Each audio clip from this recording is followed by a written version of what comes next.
Hi, I'm Sammy and welcome back to Parenting Through BPD, Borderline Personality Disorder, or EUPD, which is Emotionally Unstable Personality Disorder.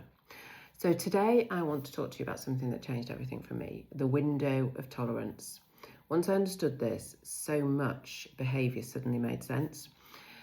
Unfortunately, it took probably about 5 years for somebody to even mention it, which is why I want to share it with you, because there's so much stuff available for us as mums and parents, but we don't actually get to see it. Nobody seems to tell us about it, and your child or your loved one are never in that right sort of frame of mind to share it. So over the last number of years that I've been dealing with this, I've found lots of different stuff, not as quickly as I needed to, which is why I'm here and sharing it. So basically, the window of tolerance is the zone where we can think, feel and cope at the same time.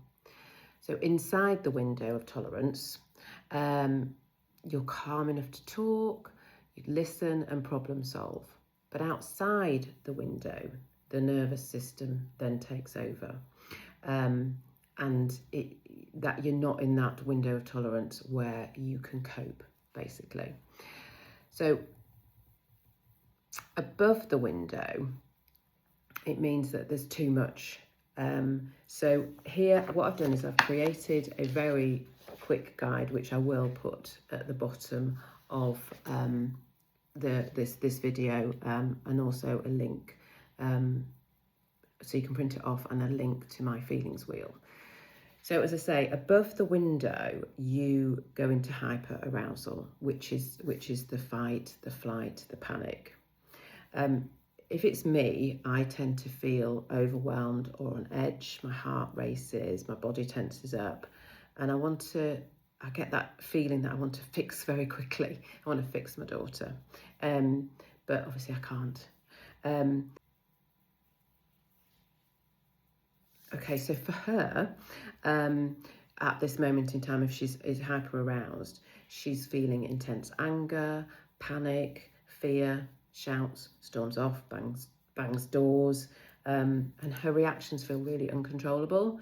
So as you can see, there's a you and a them, and how we can feel in that window of tolerance dealing with our loved ones with borderline personality disorder. So at the moment we've got the window, we've just talked about above the window, and now we're going to go below the window. So below the window of tolerance is hyperarousal. So that's where they freeze or go numb or shut down. Okay, so if it's me and I'm below that window, I'm feeling helpless or disconnected, avoiding the conversations to keep the peace, and unsure what to do next. So for them, for my daughter, she goes silent or withdrawn, disassociates. You can see this like glazed expression across her face. She completely checks out. Low energy, little motivation, doesn't want to do anything. So that is below the window. Okay. So if you're in the window, which is where we all want to be, you're calm and connected. So for me, if I'm inside that window, it means I'm thinking clearly, I'm able to listen and set boundaries calmly, my body feels really settled. For my daughter, her emotions feel manageable, she can talk, she can listen, connect with me, and feel safe enough in herself to feel present. So that is a little bit about the window of tolerance. And as I say, the link is at the bottom. So why this matters, if your child is outside their window and they can't calm down because you ask them to, they just can't. So gently normalise this by saying it's not bad behaviour, it's a stress response. And parents have windows too, we do too. And trying to bring them then back into their window of tolerance is keeping it calm, few words, grounding tools, like I've talked about before with the Calm in 5. If you've not seen that one, go back and have a look, and it's got a link again to connect you into the Calm in 5. safety obviously before solutions, and make sure that they are safe, and regulation. So it's about regulating them to get them back into the window of tolerance, and then you can do the talking.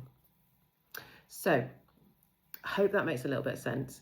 It's attached in a link to explain to you a little bit more clearly about what it was. There's a visual on it which you can print off, and there's also 5 ways to return to your window of tolerance if you can in the moment at that time. It's just a support for you.